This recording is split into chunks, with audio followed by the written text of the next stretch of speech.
Magbigay lang ako sa inyo mga bro ng counting idea ano. Ito kasi meron tayong ginagawa dito na FI na RS mga bro. So may tama na yung kanyang mga piston.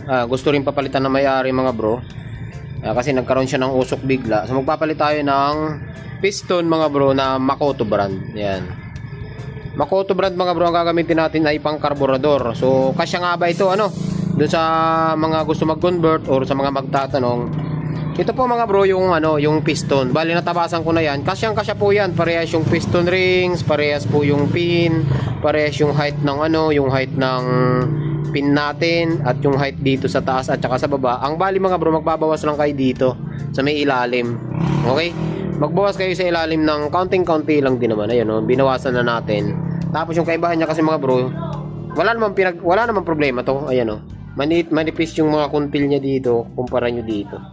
Pero wala naman pong problema yan basta hindi siya tumatama dun.